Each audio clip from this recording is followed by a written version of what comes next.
Muito bem, pessoal, a partir deste vídeo vamos estudar a Lei Orgânica aqui do município de Vicente Dutra.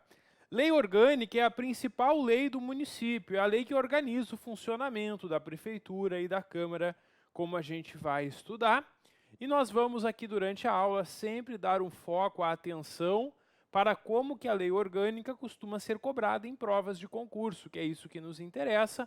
Ao longo da aula eu vou dando algumas dicas de como que a banca costuma cobrar e também no final vamos ter algumas questões que eu vou elaborar para que a gente possa fazer um treino e uma revisão ainda antes da prova do concurso. Bom, esta lei orgânica foi alterada em 2010. O município já possuía uma lei orgânica e pela emenda 1 de 2010 foi instituída essa nova lei orgânica que está aqui. Bom, o artigo 2º apresenta o município de Vicente Dutra, que, como a gente sabe, faz parte do Rio Grande do Sul, faz parte do Brasil, é constituído dentro do Estado Democrático de Direito, em esfera de governo local, e tem como objetivo, no seu território e na sua área de competência, o desenvolvimento com a construção de uma comunidade livre, justa e solidária. O município que tem como fundamento a sua autonomia, porque o município é autônomo, como a gente vai estudar. Cidadania, que é o respeito dos direitos do cidadão e a participação do cidadão na vida política. Dignidade da pessoa humana. Valores sociais do trabalho, livre iniciativa e pluralismo político. Esses valores que estão aqui, a lei orgânica buscou lá na Constituição Federal, que nos primeiros artigos apresenta também fundamentos, né? E o município, claro, por seguir a Constituição Federal e a Constituição Estadual, vai seguir todos esses valores. A ação do município vai se desenvolver no seu território sem privilégios de distritos ou bairros, todos sendo tratados da mesma forma, e buscando reduzir as desigualdades regionais e sociais e promover o bem-estar de todos, sem nenhum preconceito de origem, raça, sexo, cor, idade ou qualquer outra forma de discriminação. Pessoal, o que a gente viu aqui nesse artigo 2º vem muito da Constituição Federal e para a nossa prova não é muito cobrado em prova. A banca até pode nos surpreender e fazer uma questão sobre esse artigo, mas geralmente em provas sobre lei orgânica ela não pergunta sobre esse aspecto inicial. Já o artigo 3º tem uma possível questão da banca em prova. Aqui nós temos os poderes do município e tu tem que lembrar que o município tem só 2 poderes. O executivo, que é a prefeitura, e o legislativo, que é a Câmara de Vereadores. Não existe poder judiciário nos municípios. O poder judiciário ou é estadual ou é federal. Onde a gente vai encontrar 3 poderes é lá na Constituição Federal, quando fala da União ou do Estado. No município, na lei orgânica, são só 2 poderes, o legislativo, que é a Câmara, e executivo, que é a prefeitura. A banca pode fazer uma pegadinha tentando te enganar, dizendo que são poderes do município independentes e harmônicos, legislativo, executivo e judiciário. Se a banca colocar o judiciário junto, está errado, porque o município tem só 2 poderes, o legislativo e o executivo. Também é proibida a delegação de atribuições entre os poderes. Um poder não pode passar a sua função para o outro. E o cidadão que estiver investido na função de um dos poderes também não pode exercer a função de outro. O artigo 4º prevê que quando foi feita esta lei orgânica, foi mantido o território do município. E é permitida a criação e divisão do município em distritos, que são aquelas áreas afastadas do centro da sede do município. Para o município criar ou extinguir distritos e subdistritos, precisa sempre fazer uma consulta popular, perguntando à comunidade daquela localidade para ver se eles concordam ou não com a criação, extinção ou modificação do distrito. Símbolos do município, além de outros que a lei vem instituir, são a bandeira, o brasão e o hino. E a cidade de Vicente Dutra é a sede do município. Os poderes municipais poderão se deslocar temporariamente da sede do município para comunidades do interior. E como que se expressa a autonomia do município? Primeira coisa, o que é autonomia? O que significa a autonomia do município? Eu posso dizer que o município de Vicente Dutra é autônomo porque ele tem a sua liberdade, a sua autonomia para cuidar dos assuntos do seu interesse. O município não está subordinado ao Estado ou à União. E muitas coisas o município resolve sozinho por meio da sua prefeitura. E como é que se expressa essa autonomia do município? Principalmente por três coisas. Primeiro, que o povo de Vicente Dutra, de 4 em 4 anos, vai às urnas e elege os seus representantes, os seus vereadores. O povo também vai eleger prefeito e vice de 4 em 4 anos. E existe uma administração própria que cuida do peculiar interesse do município. Essa administração própria é a prefeitura. Então, por esses motivos, pelo povo eleger os seus representantes e ter uma prefeitura, eu posso dizer que o município é autônomo. O artigo 9º traz algumas vedações, algumas proibições, e a banca adora perguntar em prova quais são elas, o que é vedado, o que é proibido ao município. Primeira coisa, município não se mete com religião. O município não pode criar cultos religiosos ou igrejas, não pode subvencioná-los, quer dizer, não pode colocar dinheiro neles, e também não pode embaraçar, impedir o funcionamento, ou manter com eles ou seus representantes relações de dependência ou aliança. Então, em resumo, o município não se mete com religião. A única coisa que pode fazer é uma colaboração de interesse público. Vamos supor que uma igreja vai fazer uma atividade para ajudar pessoas carentes e aí o município ajuda junto. Isso sim. Agora, atividades religiosas, o município não se mete.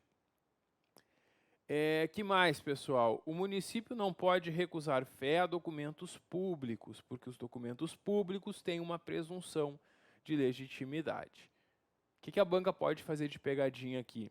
A banca pode dizer que é vedado ao município recusar fé a documentos particulares. E aí estaria errado, porque são documentos públicos que não se pode recusar fé.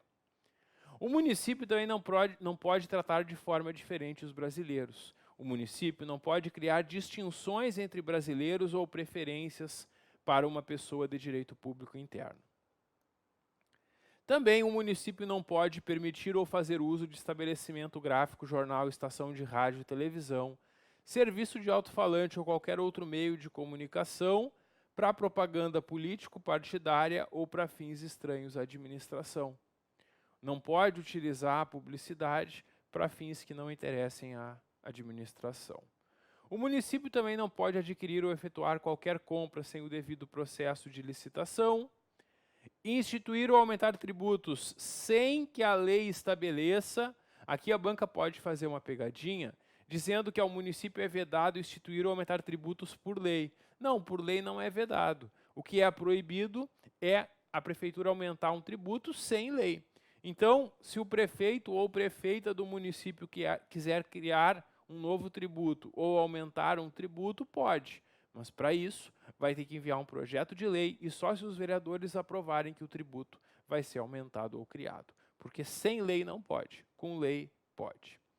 Também é vedada a concessão ou utilização de créditos ilimitados, os créditos no orçamento, que é aquilo que o município pode gastar, todos têm um limite para cada despesa. E também é vedado contrair empréstimos externos, empréstimos no estrangeiro, sem aprovação do Senado e autorização da Assembleia Legislativa. Então essas são as vedações aqui ao município. O município que tem os bens que lhe pertencem, bens do município é tudo que lhe pertence. Em regra, quem administra os bens do município é o prefeito. No entanto, os bens que pertencem à Câmara de Vereadores são administrados pela própria Câmara Municipal. E aqui é vedada a doação, venda ou concessão de fração de parques, praças, jardins e largos públicos. Também é vedado aos políticos do município, prefeito, vice-secretários e vereadores, a contratação, quer onerosa ou gratuita, dos seus bens particulares em favor do município. Então, se um dos políticos tem um bem que lhe pertence, esse bem não pode ser alugado pela prefeitura, porque essa poderia ser uma forma, né, de se beneficiar da condição do cargo, né? Salvo casos de necessidade plenamente justificada e aprovada pela Câmara. Então, em regra, não pode o município alugar bens que pertençam aos políticos. Também temos aqui que a aquisição ou alteração dos bens imóveis por compra ou permuta ou venda sempre dependerá de autorização da Câmara. O município só vai comprar bens imóveis quando autorizado. E as doações com encargos também precisam de autorização. O que é uma doação com encargo? É quando alguém doa um terreno para o município, mas tem um encargo que o município deve cumprir. Por exemplo, eu dou um terreno para o município ali naquele terreno construir um posto de saúde. Quando o município recebe essa doação, embora ele esteja recebendo um imóvel sem custos, ele está assumindo uma obrigação, que é construir um posto de saúde. Então, isso é uma doação com encargo. E para isso, para que o município possa receber essa doação, também vai precisar de autorização da Câmara. Ao município cabe também direito de participação no resultado de exploração de petróleo ou gás natural ou recursos no seu território, né, que são aqueles chamados royalties que podem ser pagos ao município. E ao município cabe o domínio absoluto das determinações e resoluções ligadas à abertura e conservação das estradas municipais. O artigo 12 fala sobre alienação de bem imóvel. Peraí, o que é uma alienação de um bem imóvel? É quando um bem imóvel pertence ao município e o município vai se desfazer desse bem. Isso é uma alienação. A alienação dos bens imóveis depende de avaliação do valor do bem, de autorização legislativa e licitação. Sendo dispensada, não sendo necessário licitação, mas precisa de avaliação e autorização legislativa, quando se tratar de doação, permuta ou venda a proprietários de imóveis lindeiros, de proprietários vizinhos. Então, em regra, sempre que o município vai se desfazer de um imóvel, tem que demonstrar o interesse público, tem que avaliar o valor, tem que ter uma lei autorizando, uma autorização dos vereadores e tem que realizar a licitação. Não precisa licitação nesses casos aqui listados. E o artigo 13 fala sobre a aquisição de bens imóveis, que é quando o município vai comprar um bem imóvel. Também tem que ter autorização legislativa, avaliação e licitação. Sendo dispensada a licitação, quando é feita uma permuta, quando o município dá um imóvel em troca de outro, ou ainda quando ele está recebendo bens como pagamento de dívidas. Alguém deve para o município e dá um imóvel como pagamento. Bom, o município, antes de vender ou doar os bens imóveis que lhe pertençam, de preferência, deve fazer concessões de direito real de uso. Como é que é uma concessão de direito real? O município abre uma licitação para os interessados em usar o terreno. Quem ganhar a licitação vai pagar um valor mensal ao município para usar o terreno. É como se o município estivesse alugando o imóvel que lhe pertence. Mas quando se fala em bens públicos, a gente chama isso de concessão de direito real de uso. Também é possível que o município autorize que terceiros usem os bens do município pelas seguintes modalidades: concessão, permissão ou autorização. Aqui a banca não costuma ir muito a fundo em questões. Quando ela pergunta, geralmente ela vai perguntar coisas bem simples sobre essas formas do município permitir que alguém utilize um bem que lhe pertence. E ela pode perguntar como que é a concessão. E tu vai lembrar que a concessão, que começa com a sílaba com, é feita por contrato. Isso mesmo. Com, então tu lembra. Concessão é feita por contrato. A permissão é feita por decreto do prefeito. E a autorização é feita por portaria. E a autorização é pelo prazo máximo de 60 dias improrrogáveis. Então é isso, conforme o tipo de uso que eu vou fazer de um bem do município, eu vou solicitar a concessão, a permissão ou a autorização. A concessão vai ter uma concorrência, uma licitação, e o vencedor assina um contrato com a prefeitura. A permissão é feita por decreto do prefeito e a autorização por portaria, no máximo 60 dias.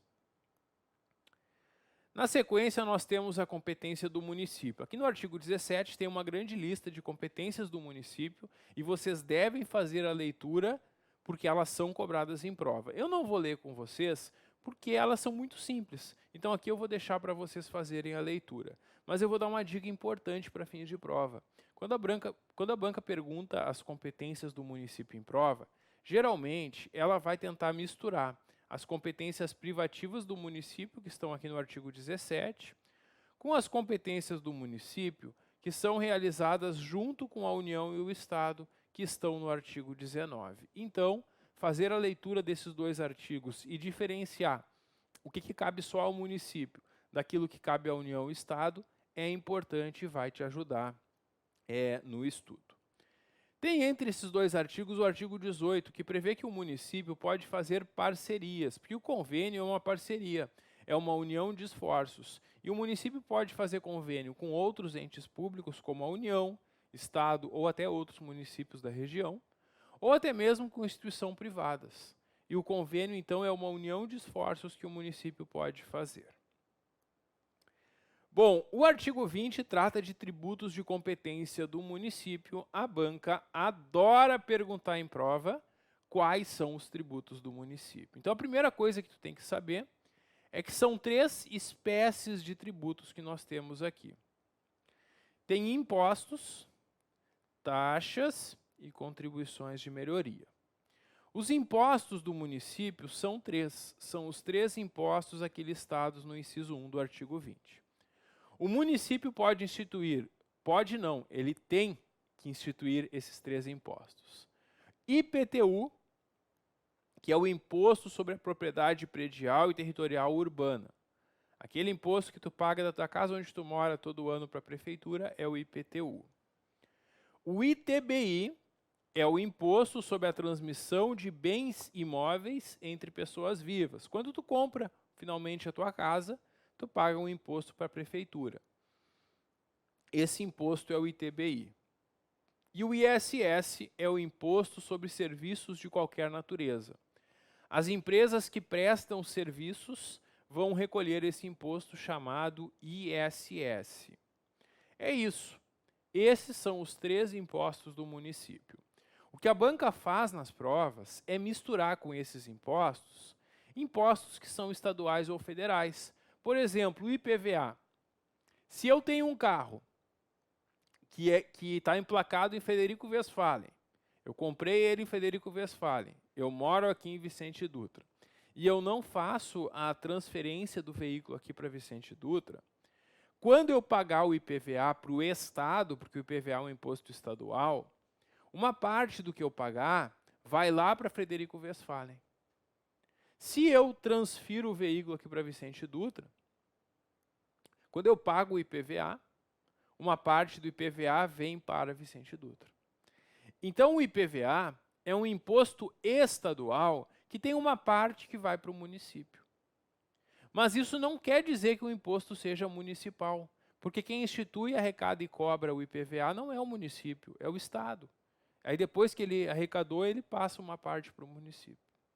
Então, pessoal, se a banca afirmar que o IPVA, o Imposto sobre a Propriedade de Veículos Automotores, é uma competência do município, está errado. Quem institui IPVA é o Estado. Assim como tem outros impostos estaduais, como o caso do ICMS, por exemplo, e tem outros impostos federais, como imposto de renda, imposto de importação, imposto de exportação, o IPI, que é o Imposto sobre Produtos Industrializados. Então tem que ter um cuidado, porque no direito tributário, na Constituição Federal, nós temos impostos federais, estaduais e municipais. Para o município, somente esses 3. Qualquer outro que a banca afirmar na prova que é do município está errado. Além dos impostos, o município vai arrecadar taxas e contribuições de melhoria. A taxa, o município cobra em razão do exercício do poder de polícia ou pela utilização efetivo ou potencial de serviços públicos específicos e divisíveis colocados à disposição do cidadão e também por atividades de combate a incêndios.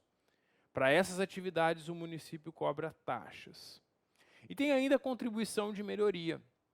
A contribuição de melhoria é quando o município faz uma obra pública e essa obra valorizou imóveis particulares.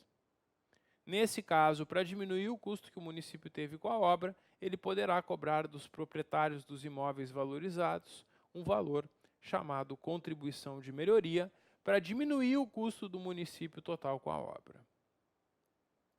Então é isso que nós temos sobre os tributos. Bom, concluímos então essa parte inicial que fala sobre o município como um todo. E agora nós vamos ver regras do poder legislativo, que é a Câmara de Vereadores, e depois veremos as regras do poder executivo, que é a Prefeitura.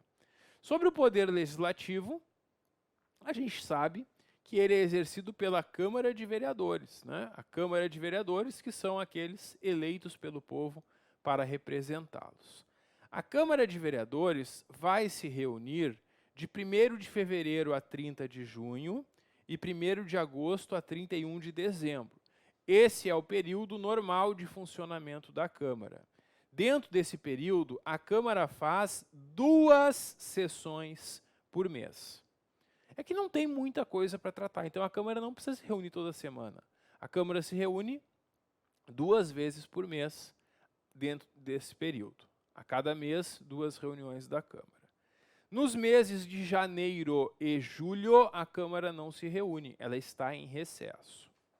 E a banca pode te perguntar qual é o período que ela funciona e quantas sessões por mês ela faz. Então não esquece, esse é o período e são 2 sessões mensais. No primeiro ano da legislatura, peraí, o que é uma legislatura? A legislatura é um mandato. Os vereadores são eleitos por um mandato de 4 anos. No primeiro ano do mandato da legislatura, a Câmara vai ter uma reunião especial no dia 1º de janeiro. Só no primeiro ano do mandato, porque nos outros anos não vai ter essa reunião. Nessa sessão, vai ser dada posse para os que foram eleitos no mês de outubro. Os que foram eleitos vereadores, prefeito e vice.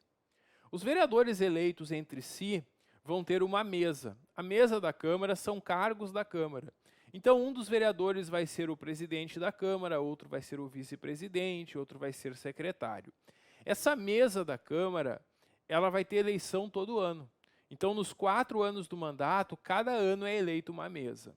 A mesa é composta por esses vereadores, para o mandato de 1 ano, e é permitida a reeleição para o mandato subsequente.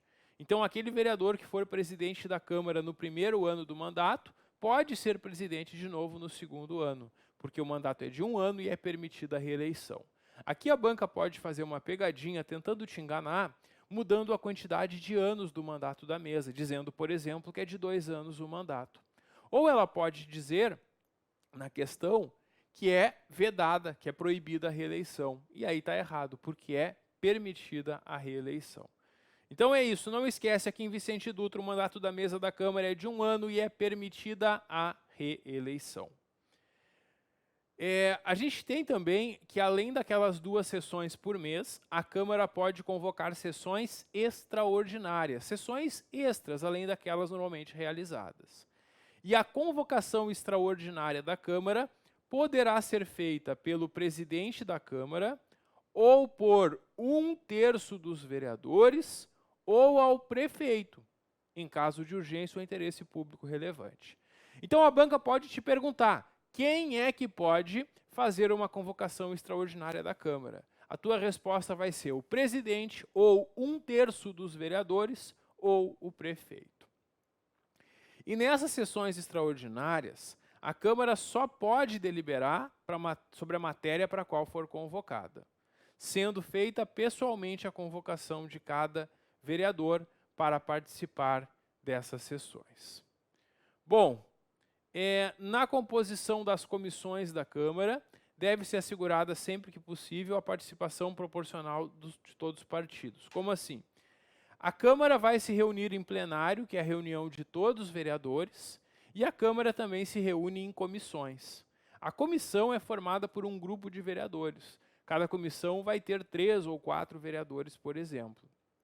E é interessante que não sejam todos do mesmo partido, que tenham vereadores de diferentes partidos em cada comissão. Essa que é a ideia do artigo 26. Muito bem, pessoal, concluímos então nossa primeira videoaula sobre a lei orgânica aqui do município de Vicente Dutra. Próximo vídeo eu volto para a gente continuar estudando e conhecendo a lei orgânica. Dá um clique que eu já volto. Até logo.